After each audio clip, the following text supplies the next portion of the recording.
skill. If we can imagine a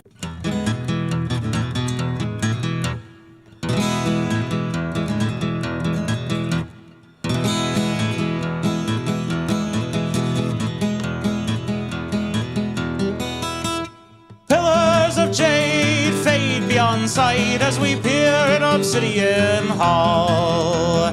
Fragments of refuse, chalky and white, surround the strewn bones by the sacrifice wall. Runes from a time too old to be known are carved in the green malachite. They showed the first seeds Gaia gave to be sown to bestial progenitors in primeval light. The surroundings are grave, but the wall stretches on, and it tells how the first trees took hold to flourish for aeons before that red dawn, where dark brine and ruin brought horror untold. There the script changes, jagged and raw, as if a new hand went to carve. But this syntax is strange and follows no law. After that any story is pieces and shards. Runes come to an end, the mural comes in, and the sacrifice shown in detail. The cowled horned priest who brought the herd in, marks on the bones show what that entailed. Our party is shocked, we back toward the door, but the portal is covered by bars. Obsidian Hall comes to life with a roar. There stand druids with sickles and grotesque cathars. They strum out the notes that bring madness to bear. My comrades fell in with bare hands, possessed and transformed by some curse in the lair. My friends were no longer quite woman or man. Since then I've been trapped in this windowless cell. I cannot know why I was spared. I know I look ragged, I fear for my health. I beg for my freedom, I crave the fresh air. Let me out, just open the door. Please, my fair strangers, free me from this place. I can't stand the howls that come from the floor. Let me out, or I'll gnaw off your face. Let me out, or I'll come for you all and take your dead bones to feed the great wall. Let me out, let me out, let me out, let me out, let me out, let me out, let me out.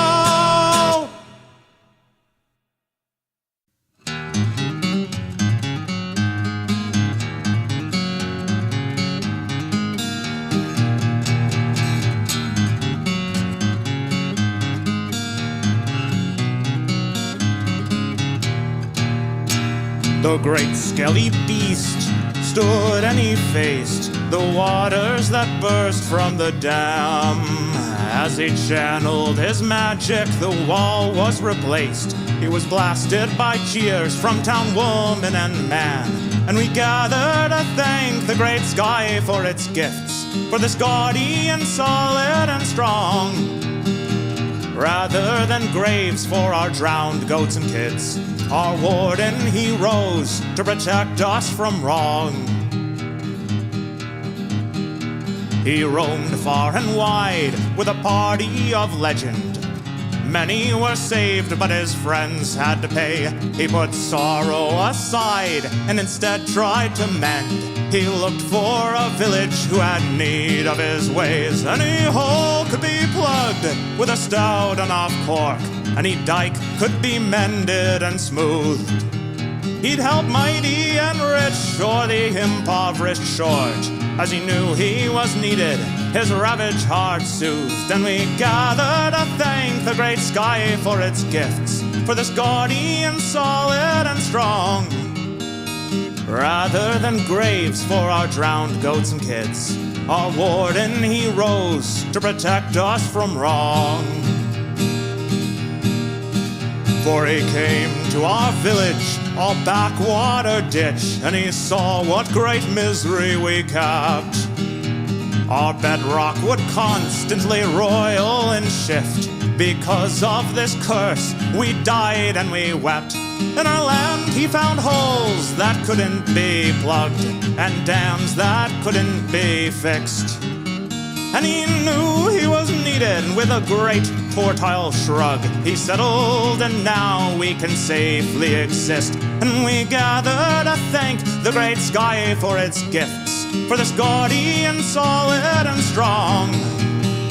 Rather than graves for our drowned goats and kids, our warden he rose to protect us from wrong. And we gather to thank the great sky for its gifts, for this guardian solid and strong.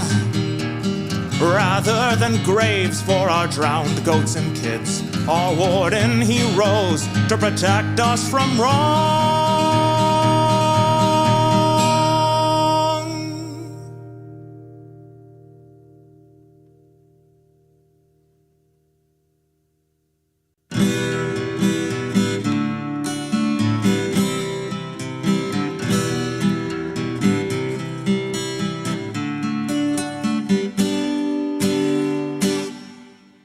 Gather, good people, the young and the old, to hear of a traveler daring and bold. He served in the wars in a great naval fleet, with cudgel and girdle and wings on his feet. They say he was born of a god or a nymph, left as a babe on a pedestal's plinth. Only the blessed had such speed and such skill, and never was seen a boy with more will.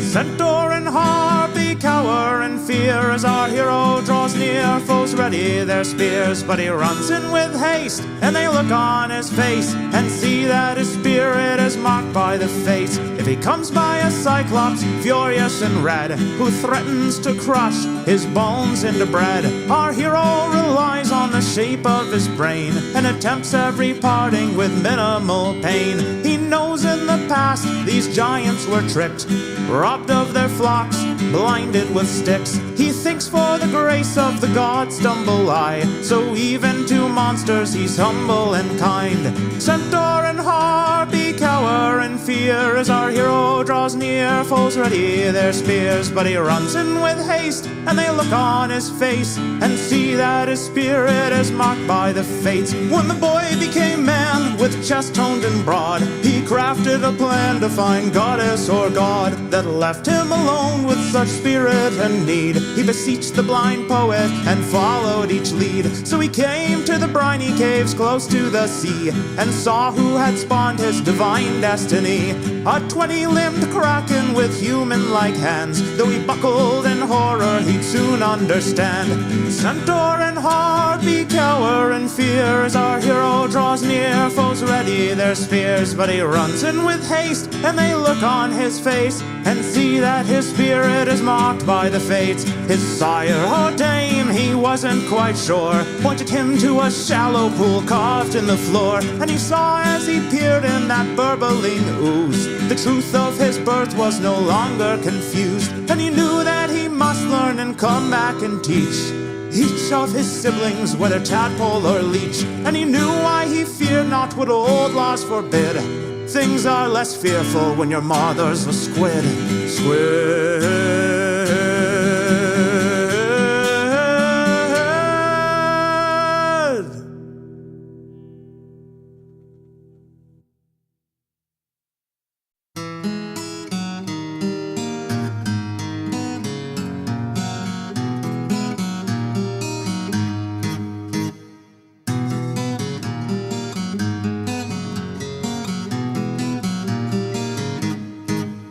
Put hope in the seals to hold us through.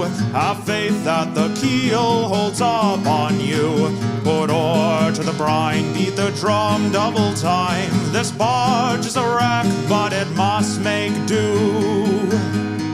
It's been barely a week since we left the safe harbor to rescue the sacrifice tied to the rock. Though we killed the sea snake, our sailcloth was raked, and the wind was too mighty to row back to dock. Put hope in the seals to hold us through. Have faith that the keel holds up on you. Put oar to the brine, beat the drum double time. This barge is a wreck, but it must make do. The strain will bring end to the rostrum and rudder if we fail to contend this murderous storm. We've got just one hope in this barrel of rope. Tie pillar to pillar, put shoulder to oar. seals to hold us through. Have faith that the keel holds up on you. Put oar to the brine, beat the drum double time. This barge is a wreck, but it must make do. Though close, we must pass through the crushing stones that can render our ship into planks. We have to go fast if we want to get past.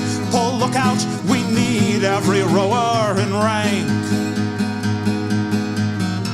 Put hope in the seals to hold us through. Have faith that the keel holds up on you. Put oar to the brine, beat the drum double time. This barge is a wreck, but it must make do. Put hope in the seals to hold us through. Have faith that the keel holds up on you. Put oar to the brine, beat the drum double time. This barge is a wreck, but it must make do. Put oar to the brine, beat the drum double time. This barge is a wreck, but it must make do.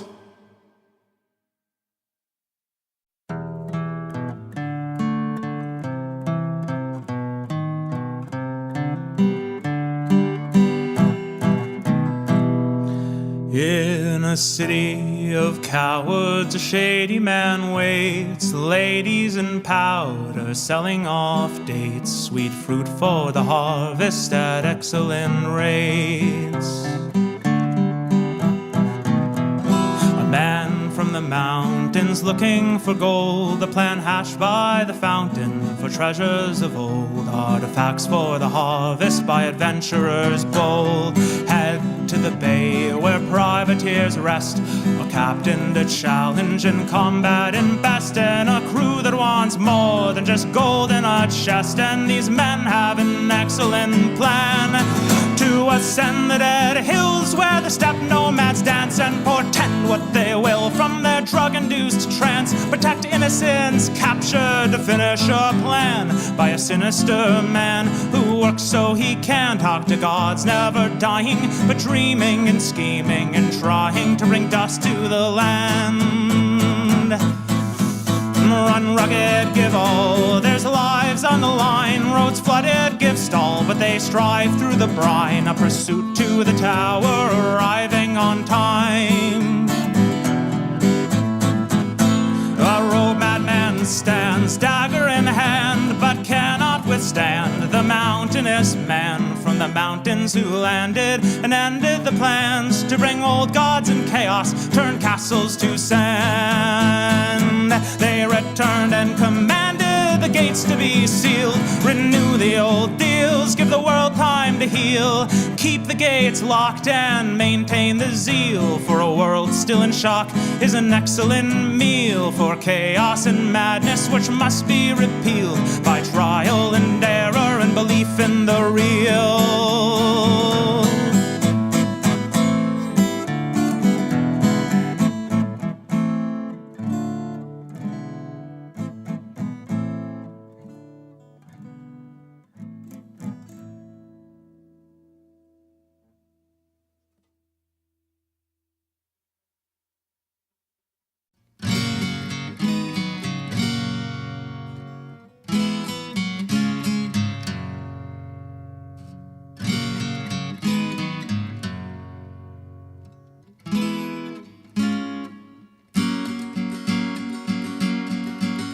Enjoy our hospitality, our beds and bread and wine. To sleep and heal, our warmth to feel and worship our divine. Welcome here, my traveler, through rain or hazing sun.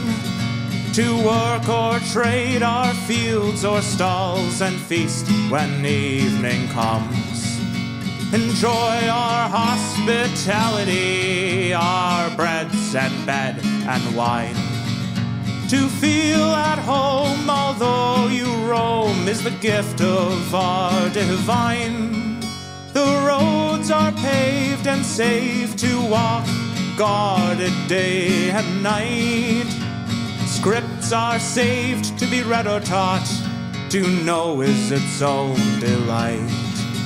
Enjoy our hospitality, our wine and breads and beds.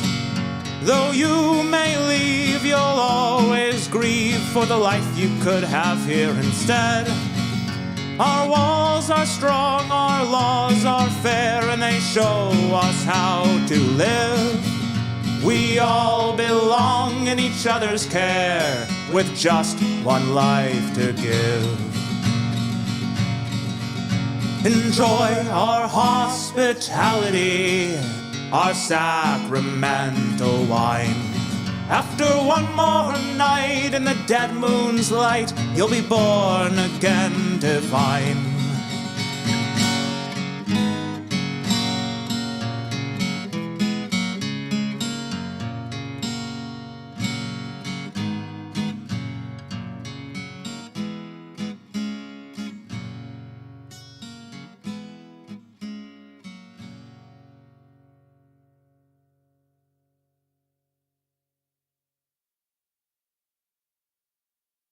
Anahita, mother of water, feeds the rivers, the brooks, and the springs. The naiads are her chosen daughters, and the sea god brings her corals and rings. Our cities were built with her blessing divine by shepherds who heard her burbling call. She showed how the heavens moved over time, and with practice we spread that knowledge to all. Anahita, mother of water, feeds the rivers, the brooks, and the springs. The naiads are her chosen daughters, and the sea god brings her corals and rings. The magi are nothing without River Mother, but when learned travelers come from the west, they walk past the shrines and don't bathe in the water, instead rubbing grease on their faces and chests. Anahita, mother of water, feeds the rivers, the brooks, and the springs. The naiads are her chosen daughters, and the sea god brings her corals and rings. We humor the men who risk such far travel, who covet our secrets for their fine polity.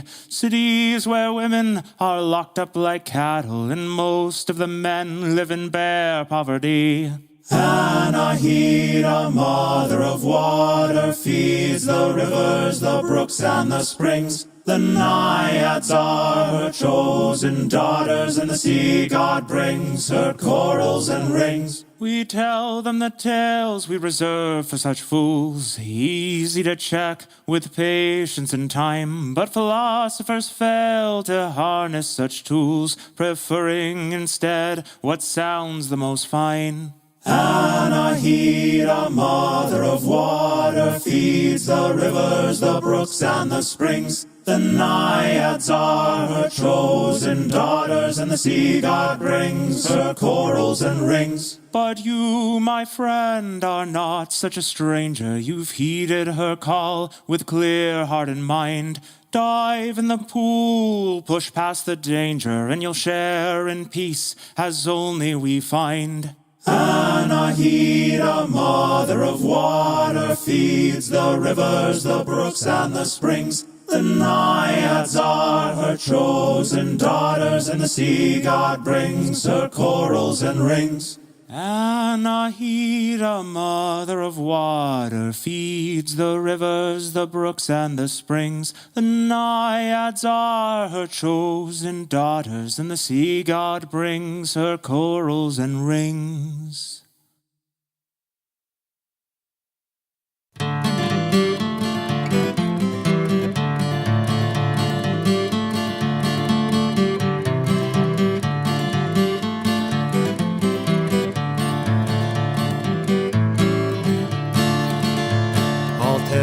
The tale of a brave and noble wanderer who fell into a place not known by men for years, a place underground, older than time or longer, growing in our terrors and our fears. He played a golden lyre, had a voice of the stars. He trekked the world by boat, moving near and far, blessed by the gods, Thousands heard his voice. The world moved when he made that fabled choice. He joined the ranks of a famous noble vessel, manned by a crew of 50 heroic men, the son of a god, men who hunted and wrestled, some of which were never seen again. He angered the gods, and their vengeance slew his lover. A deadly nest of snakes left her body cold, though he knew in his heart he could never love another, and hatched a plan both foolish and bold. He played a golden lyre, had a voice of the stars. He trekked the world by boat, moving near and far, blessed by the gods. Thousands heard his voice. The world moved when he made that fabled choice.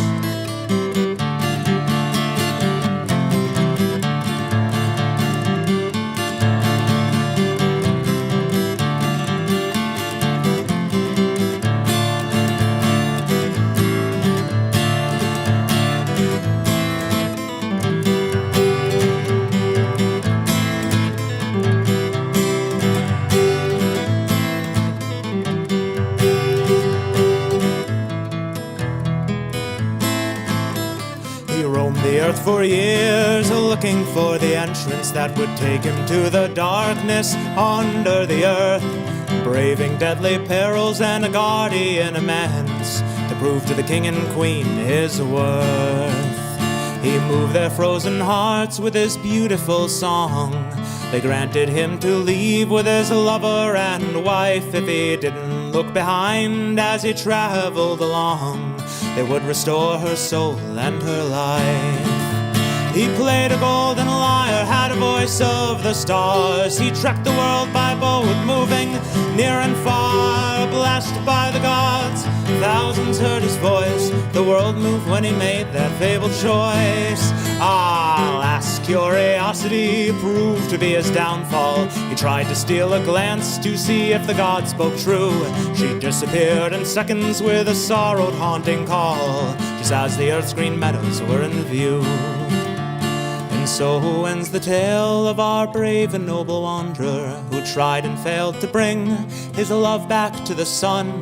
The only chance to restore his true love he squandered, and in that valley his life was undone.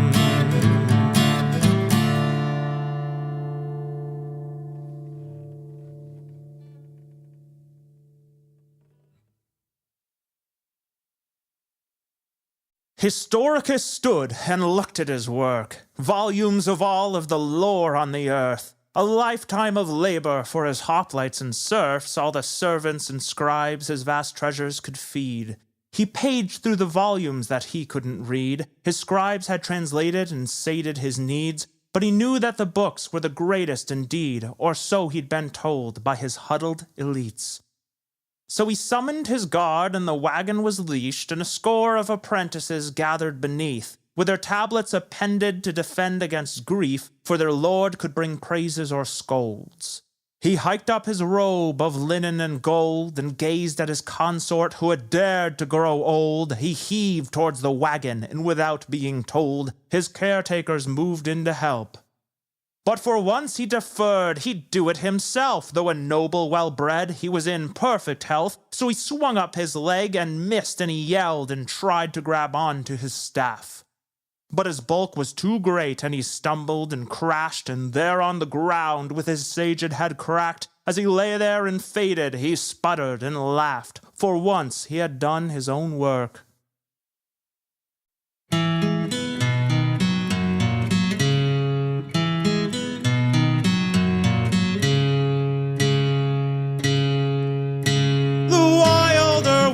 Came down from the hills and camped in the pond that sits mirror still. Spoke to the clod and the beaked and the billed, and rejoiced for her life was fine. Out from the city came a sensual man, sent out from the temple to act on a plan. The queen of the city took with forceful hands any she wanted to share of her wine. So the harlot he stopped and drank from the pool. His throat clicked and locked to feel the barb cruel. The wilder woman held out to his neck, but he won out her mercy and asked her direct. Lie with me, woman, and put down your spear. Let me take your sorrows and heartbreak and fears. Take of my spirit, take all that you need. My body is here to follow your lead. After 7 and 7 vivid nights that they laid, the wilder woman grew newly afraid. The beasts were now fearful of her touch and her gaze, and she wept at what she had lost. The man saw her tears and softened the pain. He pulled out the beetles and moss from her mane. He spoke of the city and why he had came, and wept at what it had cost.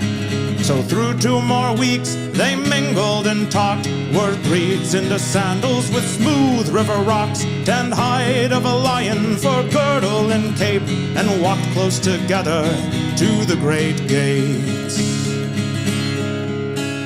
Come out, great queen, and fight a true foe. Don't pilfer the husbands of your women folk. I lost to you humans my tie to the land, so come out, dear monarch, and die by my hand. And out came the queen, in a battle they clashed. 10 seasons they grappled and throttled and lashed. While they struggled, the city trained enforcers unmatched. By the time they collapsed, the queen was dethroned. After waking, both realized just what they had gained. Finding another so strong and untamed, they decided for glory in the great city's fame, to rove and bring great riches home.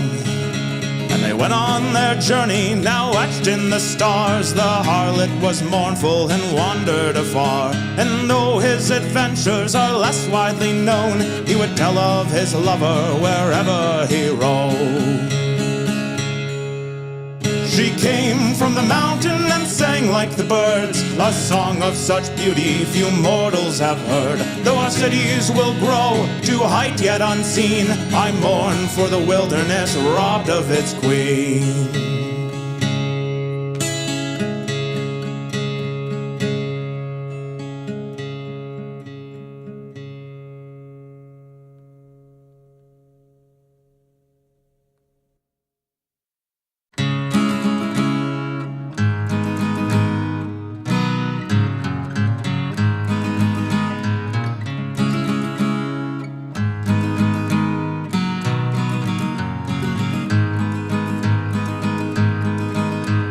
Sweet sings the siren over salt water foam.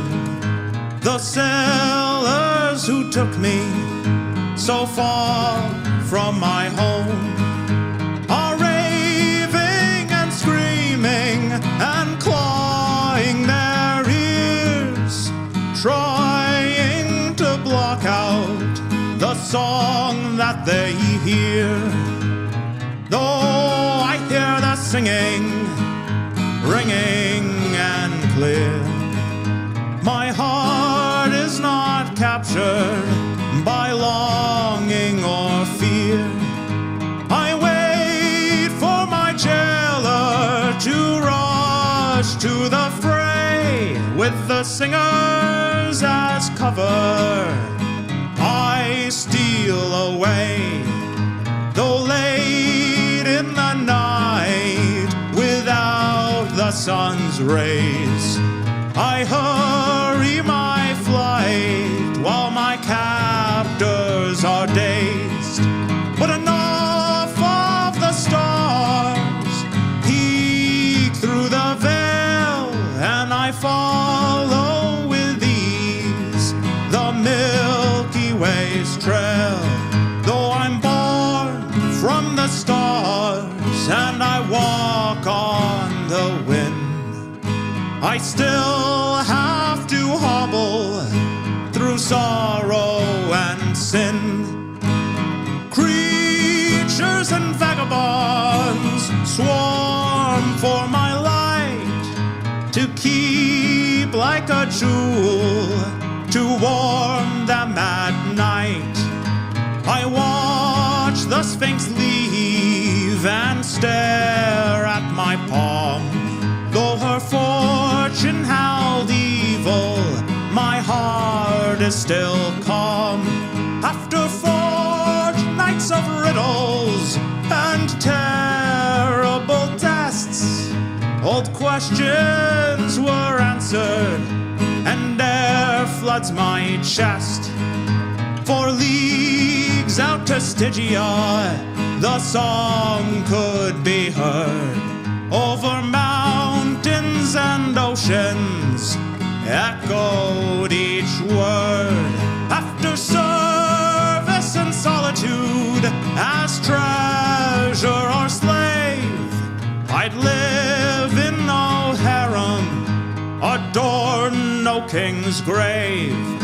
Though I'm born from the stars and I walk on the wind, I still have to hobble through sorrow and sin. Creatures and vagabonds swarm for my light, to keep like a jewel, to warm them at night. Though I'm born from the stars and I walk on the wind, I still have to hobble through sorrow and sin. Creatures and vagabonds swarm for my light, to keep like a jewel, to warm them at night.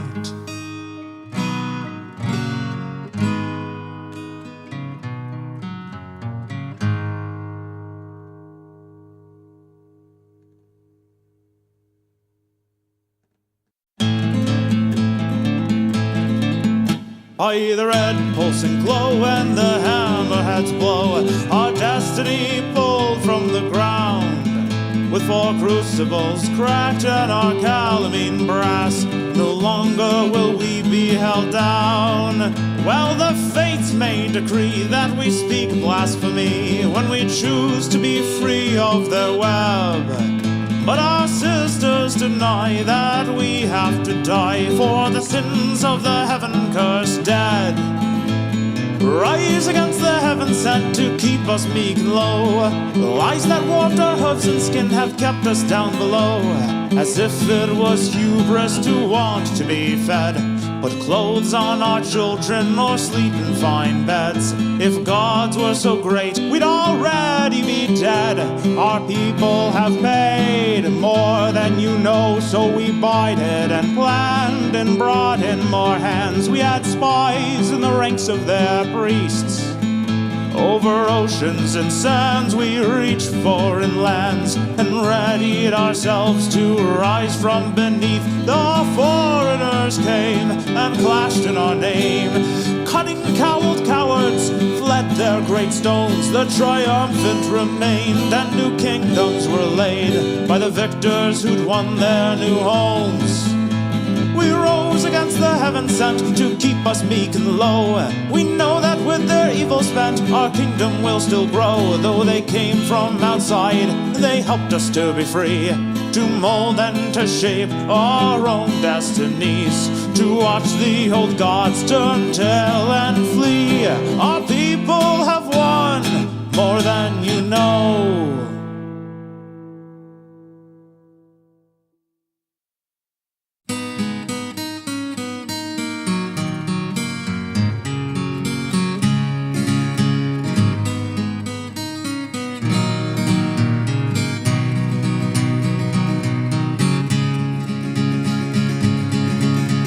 Thundering chariots bound down the track, necks are all craned to leer at the race. A poor urchin girl selling fruit from a sack. A spectator reads, the juice smears his face. Back on the track, a horse's leg breaks. The chariot flips and screams can be heard. The crowd is excited, and for the show's sake, the other contestants each race undeterred. Is this why we quarried the stone? to build massive temples to our new divine. The keystones were laid by people alone. No creatures but us built this great chiseled shrine. My head starts to ache as the ritual starts. I pray to the goddess of wisdom in rhyme. The words leave my mouth with an ache in my heart. I drone with dull tone each scripted line, though I witnessed ascension and healings. And I've lived enough time to know what we've gained. As my years grow greater, so does the feeling. No goddess of wisdom would sanction these games. Is this why the old theaters fell? Were cook-fire stories so savage and poor? Without teaching the past, how can we tell if it's monster or goddess that we supplicate for? The forums are filled with chaos and blame, and many have gathered our help to beseech. The soldiers take bribes, and without any shame, they threaten the farmers, dismiss them as weak. So the polity riots, and I have to agree, though I've spent my whole life under vows. If my goddess exists, she's blind to our needs. Nothing holy or mortal will keep us low now. This is how we'll drive our fate. No out-of-touch gauntlet will again be revered. We'll raise our own people who have proved themselves great, and never again will we bow to our fear.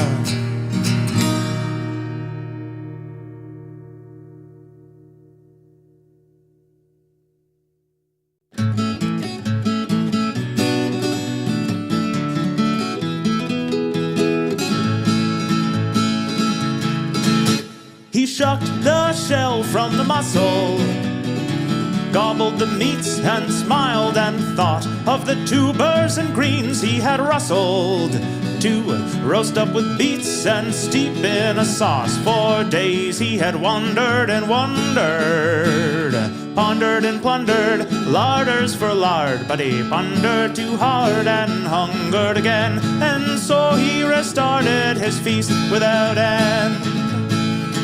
He napped in the bristles while whistled by bolts and other such missiles, launching or logged some battle or siege or bloody revolt. He finished his meal and started to nod.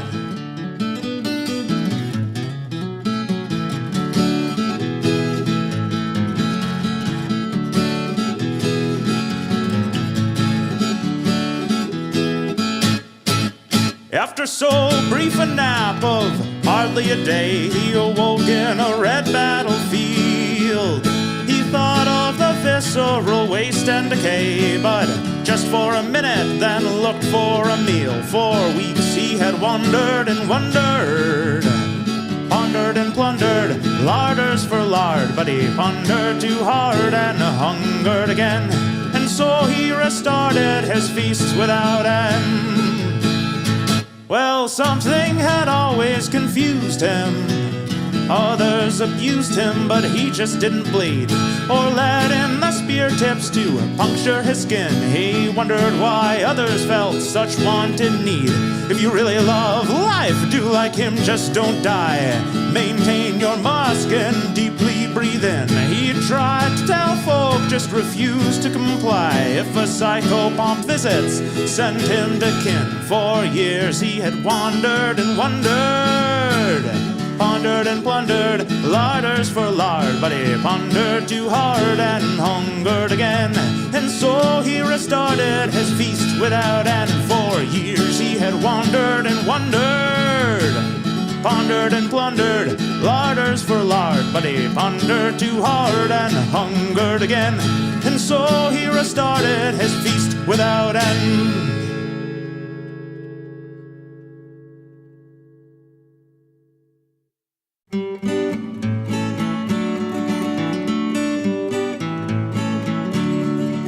Like a river we flow, and like barley we grow, to reach for the light of the sun.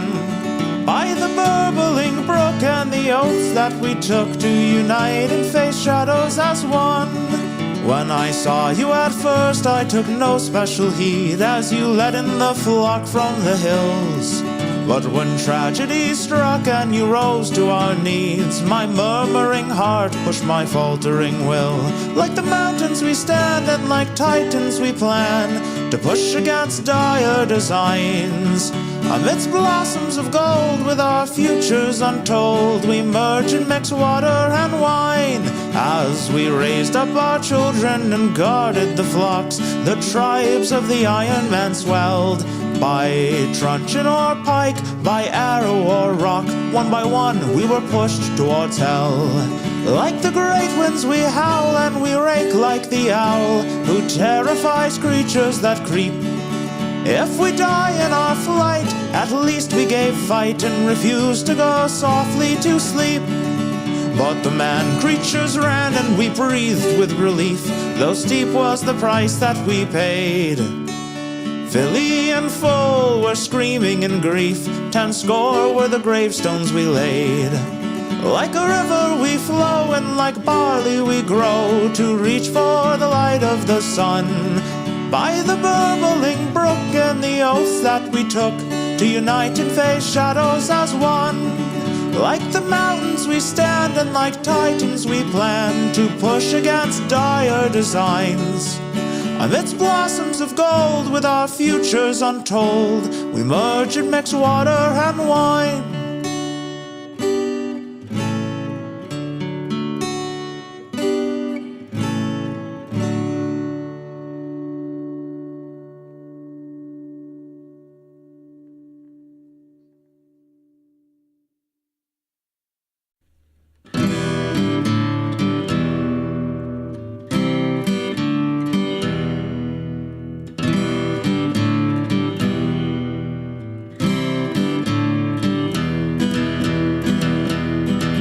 There stands here a grove where the goddess still reigns. The passing is matched by trial and game, sprinting and hurdles, discus and ball, to greet the new king as his twin brother falls. To mark the pass of the waning year, athletes gather and priests draw near, with sprigs of cypress and mistletoe. The old must die for new to grow. Hey, oh hey, the ivy and spruce finish the ritual, bring a new dawn. Dance and play and relish the truce between river and rock, cougar and fawn. The running of maidens through Appian Way starts off the games and the king's final day. Children throw flowers, the crowd is a roar. Their feet end up bloody, but pain is ignored. As the Vestal race closes, the first feast begins. A stout satyr waddles with wine on his chin. He opens his throat and velvet notes spring, as if the Green Mother herself were to sing. Hey, oh hey, the alder and spruce finish the ritual, bring a new dawn. Dance and play and worship the truce between Titan and godlings, the wolf and the fawn. As the banquets continue, the grapplers walk in, anointed in oil, clad only in skin, to wrestle and struggle and exhibit their skill, a true test of strength, constitution, and will. Hey, oh hey, pomegranate and spruce, finish the ritual, bring a new dawn. Just today we honor the truce between secrets and wisdom, lion and fawn. Discuses flung from dizzying spins, javelins thud as their heads splinter in. Targets and straw are retrieved for the stage, to build up the flame that will bring a new age. Hey, oh hey, serpent and spruce, finish the ritual, bring a new dawn. Eternity gazes and blesses our truce between power and ignorance, tiger and fawn. Fully prepared and enduring his rights, the waning king sits as they sharpen the knife. He remembers ascension and his long year was grand, as he readies the crescent moon scepter in hand. Hey, oh hey, barley and spruce, the ritual's done, we gaze at the dawn. Eternity kneels, blessing our truce between chaos and order, Venus and fawn. Hey, oh hey, barley and spruce, the ritual's done, we gaze at the dawn. Eternity kneels, blessing our truce between chaos and order, Venus and Fawn.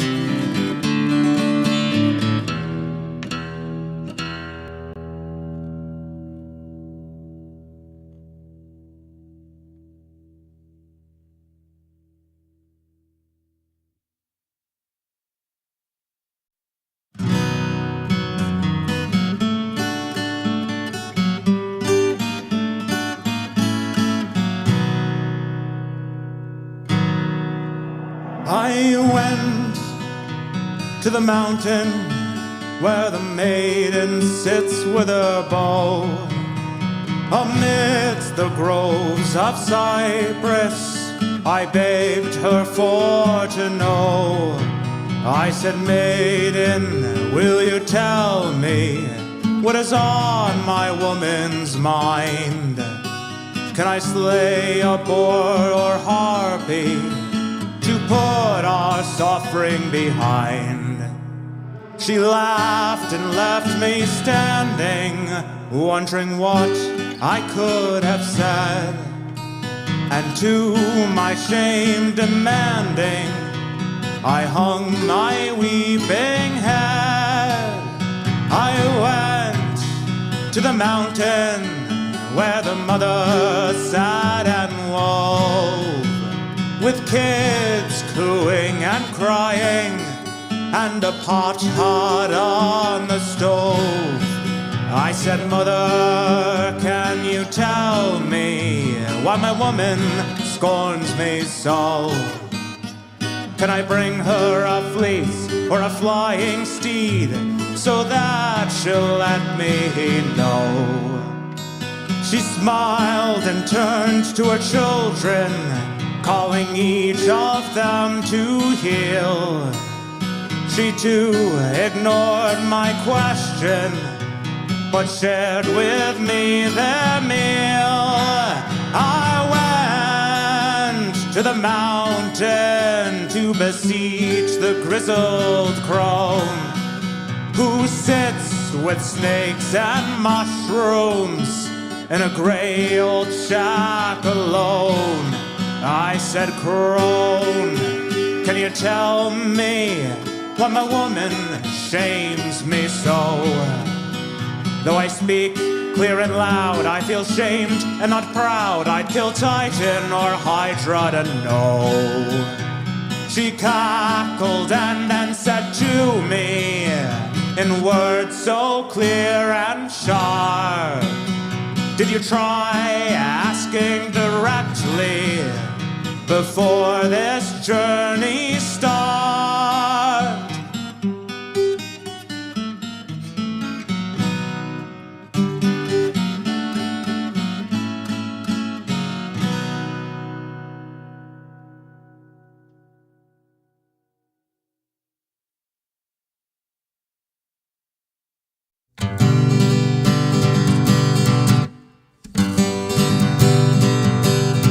Well, the fox went out on a chilly night, prayed to the moon to give him light, for in many a mile to go that night before he reached the town, oh, town, oh, town, oh, many a mile to go that night before he reached the town, oh. He ran till he came to a great big pen, and the ducks and the geese were kept therein. Said, a couple of you are gonna grease my chin before I leave this town, oh, town, oh, town, oh. A couple of you are gonna grease my chin before I leave this town, oh. Then he grabbed the gray goose by the neck, he threw the duck across his back, and he didn't mind the quack, quack, quack, and the legs all dangling down, oh, down, oh, down, oh. He didn't mind the quack, quack, quack, and the legs all dangling down, oh. Old Mother Flipper Flopper jumped out of bed, out of the window she cocked her head, crying, John, John, the great goose is gone, and the fox is on the town, oh, town, oh, town, oh. John, John, the great goose is gone, and the fox is on the town, oh. Ran to the top of the hill, he blew his horn both loud and shrill. The fox, he said, I better flee with my kill, or they'll soon be on my trail, oh, trail, oh, trail, oh. The fox, he said, I better flee with my kill, or they'll soon be on my trail, oh. And he ran till he he came to his cozy den. There were the little ones, 8, 9, 10, said, Daddy, Daddy, better go back again, for it must be a mighty fine town, oh, town, oh, town, oh. Daddy, Daddy, better go back again, for it must be a mighty fine town, oh. Then the fox and his wife, without any strife, cut up the goose with a fork and a knife. They never had such a supper in their life, and the little ones chewed on the bones, oh, bones, oh, bones, oh. They never had such a supper in their life, and the little ones chewed on the bones, oh.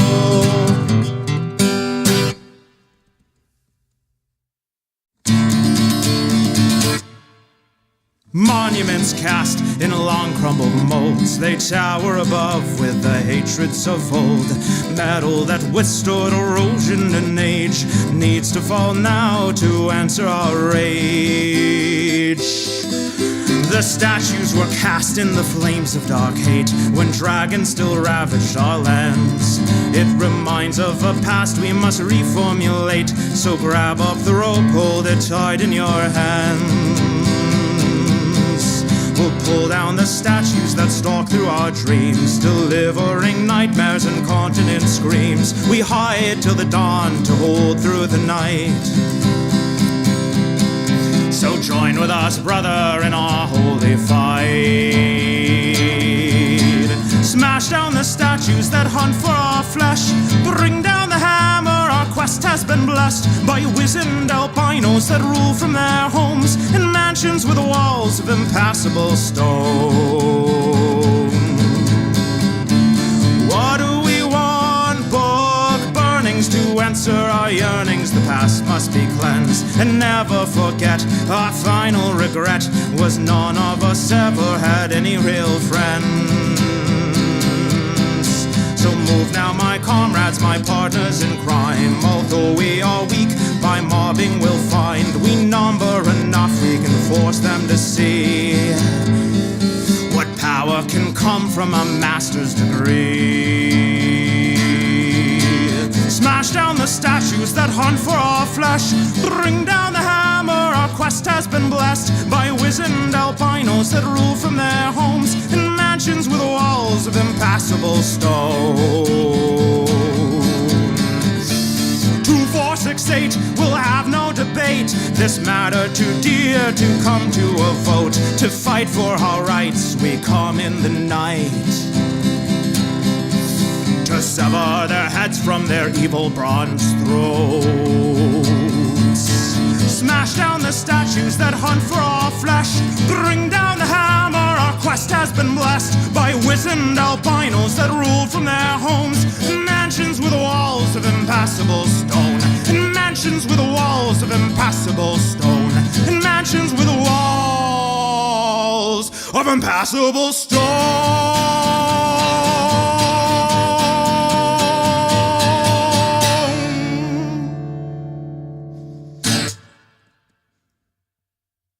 In 1893, Hawaii had a democracy, but we fixed that, overthrew the queen, so we'd have place to grow coffee beans. Join hands with me and sing along the words to our people's imperial song. A paradise we took for free to instate the planter-autocracy. So get on the board and come on by, see the apple of the Pentagon's eye. 11 bases, 15 billion a year, that will keep us safe, my dear. So mahalo aleichem, aloha salam. Come and tell me when the party's on. If you're a bit chubby, well don't you frown. Our most famous singer weighs 600 pounds. So before the sea rises and brings its doom and traps us in this ashy tomb, take a jet plane here, go for a whirl, see the last green grass of a dying world. So mahalo akbar, you know it's haram to skip the luau on a Ramadan, as Kamehameha himself used to say. You gotta jihad the aloha way.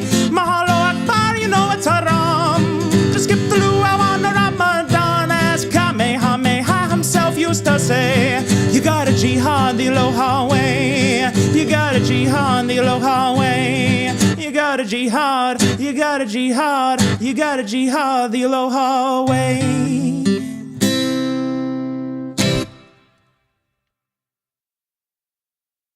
When I was quite young and old songs could be sung, they told us how we used to brave the harsh light.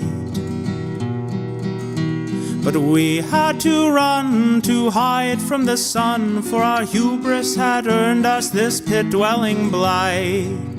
And our leaders were learned in all the old rites. When they gathered to leave, we prayed that they might bring us back news from the world of outside. Untrained and unguided, our folk had to hide.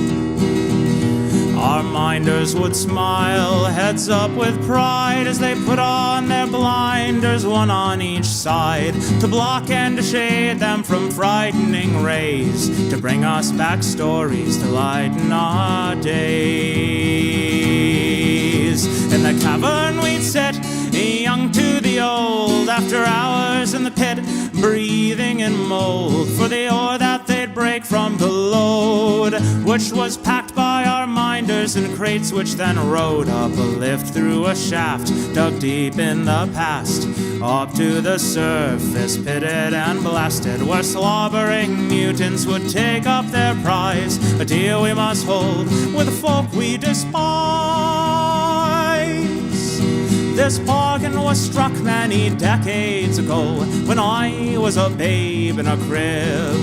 These bandits had threatened our city below if we had nothing precious to give. Our protectors then earned their glorious place, taking the burden so we could stay free. Since then they protected and herded our race, and give shows on the wall of the cavern to see. The things from outside they project from a light that beams from a channel bored out up high.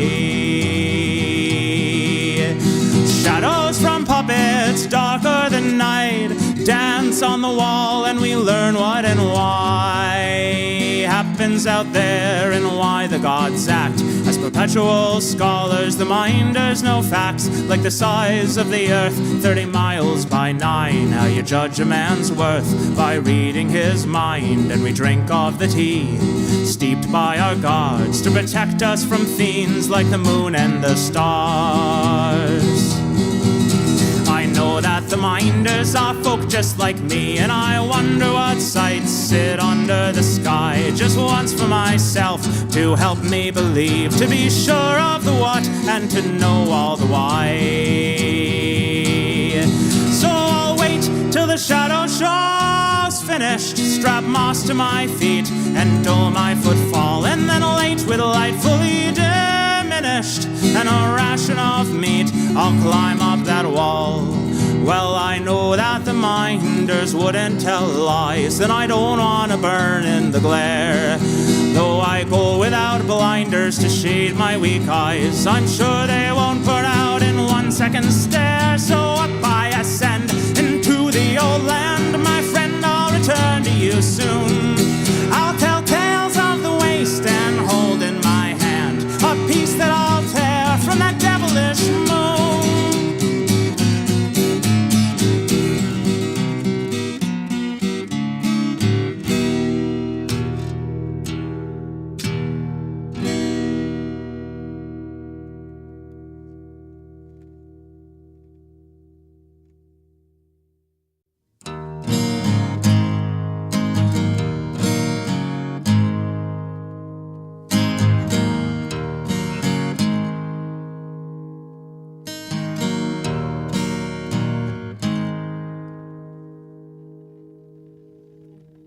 Who is like God, who treads on the sod and pushes the plow like a serf?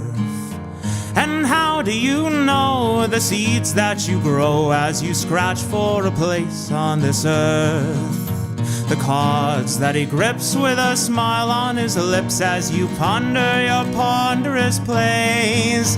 Games won one by one until evening has come. There's no time, as you heard the man say. And who is like God, who worries and plods but pushes ahead through the dark? because others need help and he still has his health, and at times life still feels like a lark. You watch his hand stretch halfway down the neck as he strums. Oh, you wonder and hear each note meet the next as pulled from the frets, tied to a heartbeat and played just as clear. And who is like God, who smiles and nods as his friends gather round him and say, you bind us like glue, and we wish that you could come back and talk to us every day. Pupils and peers gather to hear as he speaks to the crowd from his chair. Scruples held dear can conquer our fear. Music is needed as much as air. And who is like God, or a bean in your pod, who listens and knows that you care? And he wonders how you write the words that you do, but you both know who helped you prepare.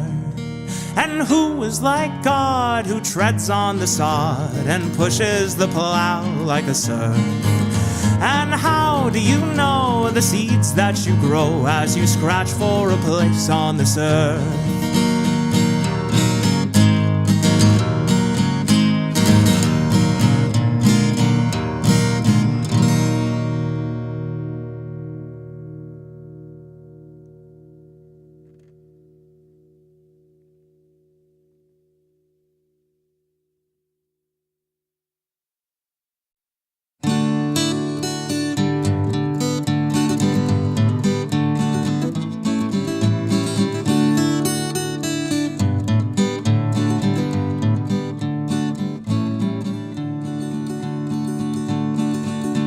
Came from the uplands on a misty day. He said that he came to deliver us from the dark animal gods that had led us astray by demanding the gift of an innocent's blood.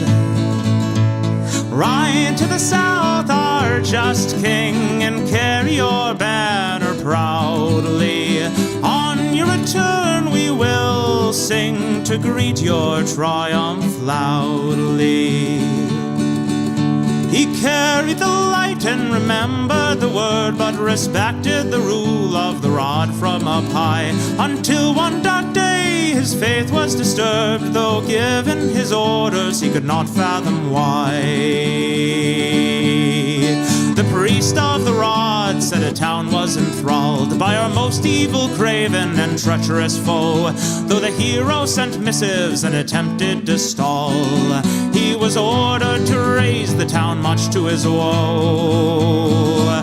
Though his faith was quite strong, his devotion was true, the hero could not carry his orders through. So he laid down his arms and prayed in retreat, living off nothing but water for weeks, until he emerged to bring truth and hope. And he mounted his horse and rode off to the Pope. Ride to the south, our just king, and carry your banner proudly. On your return we will sing to greet your triumph loudly. He rode till he came to the high papal keep, and barged into the rooms of the Pope fast asleep. Grabbed rod, frock, and crown, threw them down at his feet, where he shattered their power to cower the weak. He rode back to the uplands on a misty day, having rescued the light from its keepers infirm, to tell folk how to live, or to think, or to pray. A king lives to serve, respect must be earned. Ride to the south, our just king, and carry your banner proudly. On your return we must sing to greet your triumph loudly.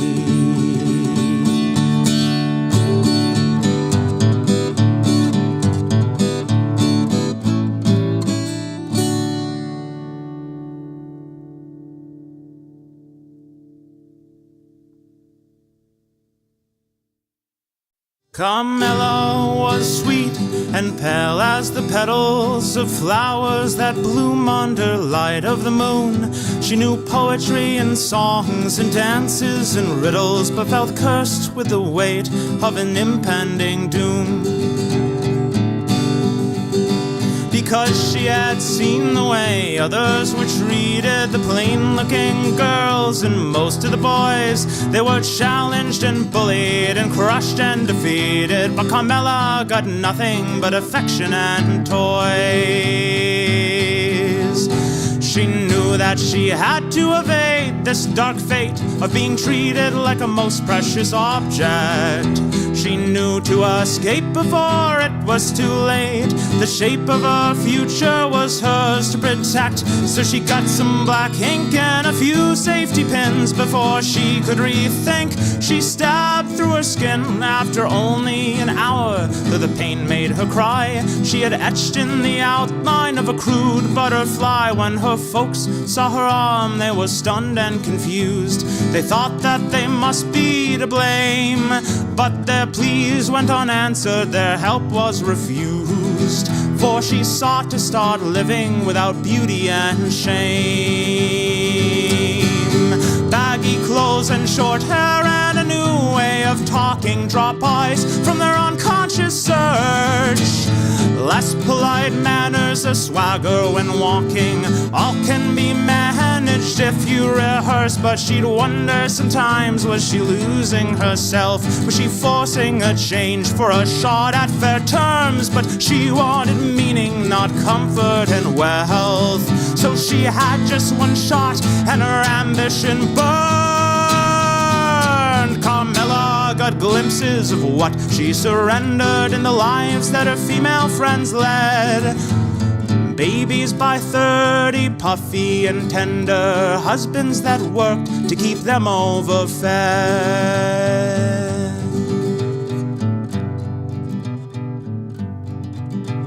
The passing of time seemed unkind to her friends. They told her that something had changed. Special patients and treatments had come to an end. Strangers were acting distressingly strange. But Carmela didn't notice too much of a change. Turtlenecked with a stately mustache, her dealings with peers, old and new, stayed the same. If she needed assistance, she just had to ask. As an elder, Carmela would often reflect on a life so impactful and strange. She chose her own terms to accept or reject, a grizzled old witch, not a porcelain dame. Because most flowers bloom for just a few days, while rootstocks and thorns make longer stays. So hours spent learning and building our mind can provide for those folk fate or chance leave behind. Carmela never mourned for the life she had led, or felt that her work was a waste. She'd worked to propel her whole people ahead, and focused much less on having the prettiest face.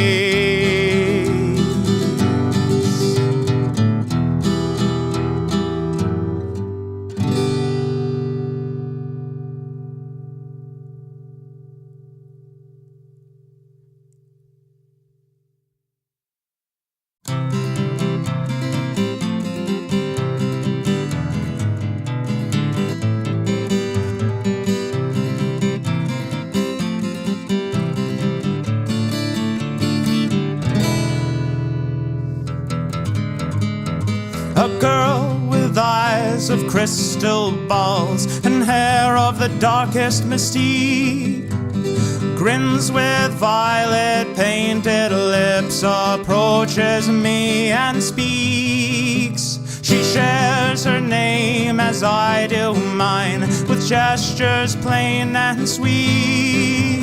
Then tells me she's a Capricorn. I ask her what that means. With your birth date and sign, the stars in the skies reveal answers clear as the day. Cosmic creations and sound explanations give reason for how we behave.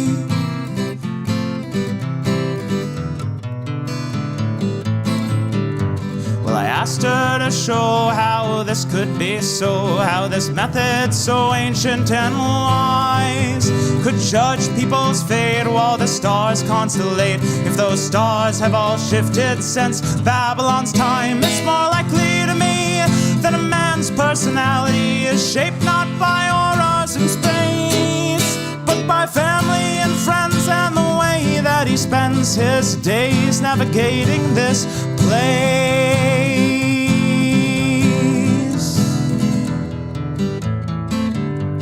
Annoyed with me, the girl concedes that proof is not what she needs.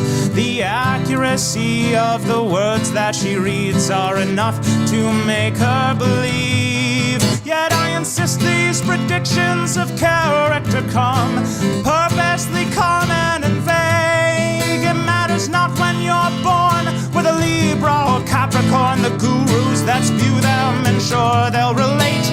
The meaning derived from each of our lives need not be obscured in such ways. The thoughts that we spread can afford to be read by mystics and robbed of their grace.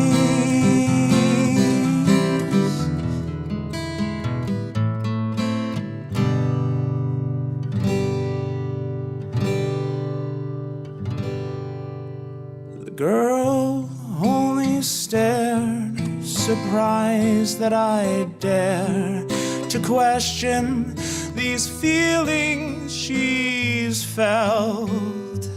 Yet my sympathy sways as she traipses away, off to go bore someone else.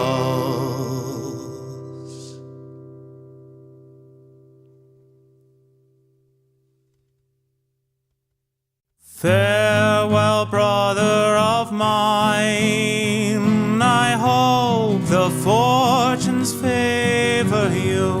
It's all as well, we'll probably do fine, now that the junta has pulled off their coup, and Grandma and Uncle Jose grow more dependent every day. So though it be swell to flee our poor hell, I've got people to feed while you run away. Abandon the place you were born. It's too risky, unstable, and war-torn. You went to our schools, but you're no simple fool. Just leave us to cry and to mourn.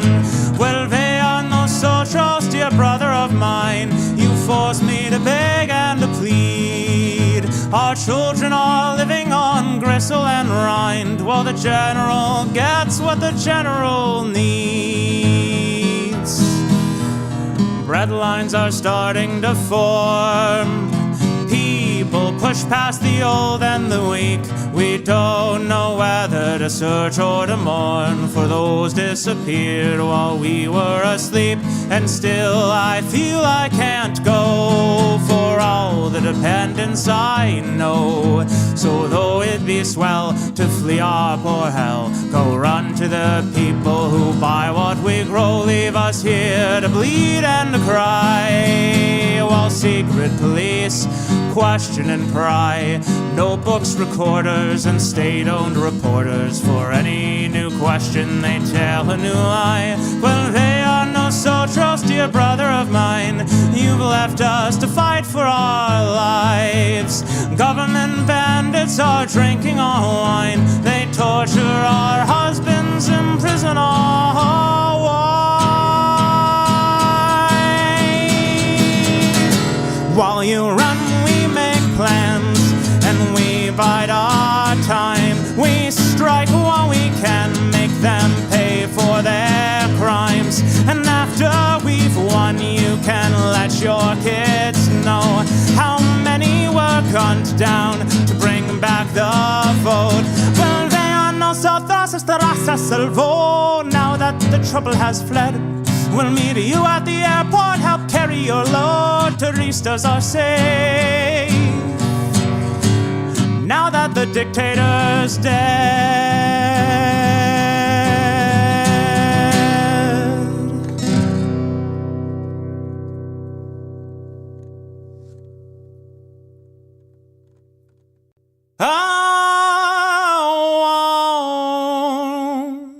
big white nut, a flat spruce gut, a board that shakes for days. I want a quick fast drum to get me some with my wild old cowboy ways. I want a thick old strap and a gunny sack to bring my guitar along. I want a big old girl to roll my world and watch me write my songs. And I'll be strumming and coming all over this town, and you'll be stricken by my picking when I finally come around. There ain't no thing like the wild twang that'll pull me to my feet, and a big barn dance and a hay romance and that hazy summer heat. Once you be what you wanna be and have done the same with C, all the cocks and hens come home to brood and roost eventually. Remember how I strummed and I flubbed up notes and chords, and we'll fucking shit and grin and spit, cause it sure beats being bored. I'm a big man child with a stupid smile, and I can't dress worth a damn. Like the crop of a kosher farmer, I am what I am. But I seldom think while I swill my drink that it is too much a shame, because I see who's been leading me, and they're about just the same. And I'll be fretting and wetting all over this town, and I'll be too dumb to notice if I end up in the pound. I was born to drink until my eyes close one final time, and if I do it in front of you, at least I fucking rhyme. The boy with the crooked nose put down his book and rose, walked loudly to greet with no shoes on his feet the old man who swept out the streets. After scarcely a mile, the boy had to smile when he saw the old fool sat on a stool, lecturing ethics to birds on the street. Harsh edicts would greet any fowl who'd meet his off-balance stare for more than a bead. After he'd heard enough shaming of birds, the crooked-nosed boy came to the old man to ask of old legends or gossip he'd heard, and they spoke like conspirators sharing a plan. With an uneven grin, the man started to spin a retelling of heroes who traveled by ship. But the boy made a face so the tales were replaced with accounts of how tyrants had tightened their grip on the city they lived in and expected to die. The boy wanted more, he had to know why. With patience explaining each pertinent fact, the elder reclined and made a soft moan, and habit his hand grasped the spot on his back. He said, souls may not end, but this body is on loan.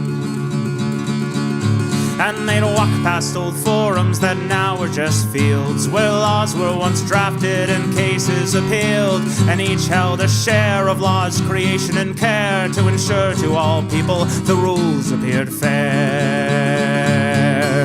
When the boy was much younger, he'd often maintain the tyrant should quickly mean ruin and pain. But the elder man balked, said it's not your place until you have grown and the crowd knows your face. You must build and achieve, show what can be done. True trust can't be bought, it has to be won. Since then the boy listened more than he asked, and would help the old man as he struggled at tasks. The boy would rise early and take the man's sweep to finish the job while his friend was asleep. The old man awaken at the cock's cry and see his work finished, tears in his eyes. Well, we know of what happened to the crooked-nosed boy, who eventually rose in triumphant joy, but in sadness as well, though his city restored. For the boy could take walks with his mentor no more.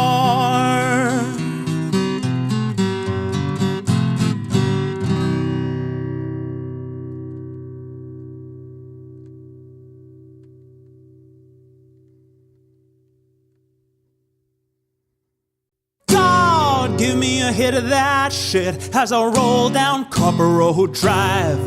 Thank God I got me a lick of that spit, or I might have just rolled up and died. I was born alone down in a Georgia town with a spittoon in my hand, and I know know deep down it's a world of clowns, so I pick tunes with my band. And goddamn freedom flows through the trees like a sweet babe's Georgia smile. And I hear the little fiddle on the whistling breeze saying country folk can survive.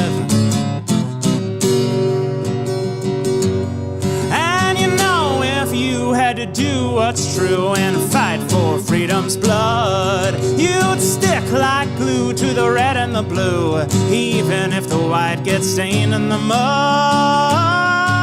Shit, and I rip, tearing up clods as I drive down Copper Roll Road. I spit and applaud our branded gods because Amazon saved our soul. I move where I must, but I have my own will, with the wheel pushed to my chest. On this big tour bus as I'm crushing these pills, maintaining compliance with my manifest.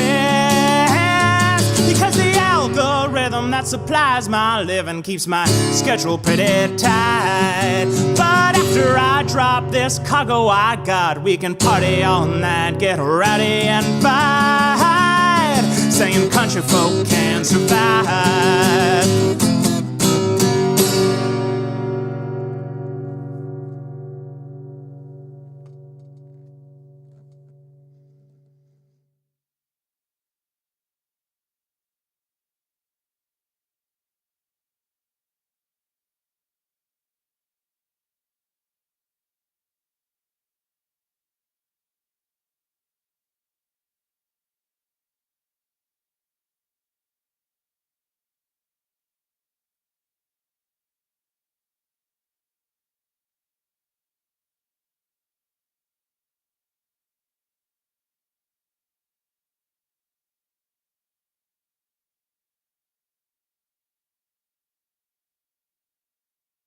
This tale is the strangest I've heard in my life, of the stampeding snapper and his necritor wife.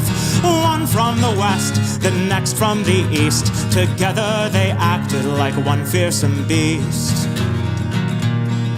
They would stamp into town and terrify all. The snappers' deep stomps would crash houses and walls, while the necritor circled and came up behind and claimed that she knew all the pains on their minds.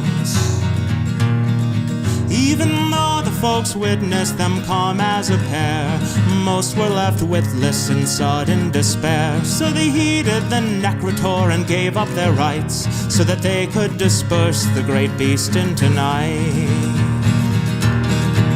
The great snapper continued his work with no stall, and once nothing was left he would beckon and call. At this she would cackle and fly through the roof, but her lies worked so well few left cared for the truth.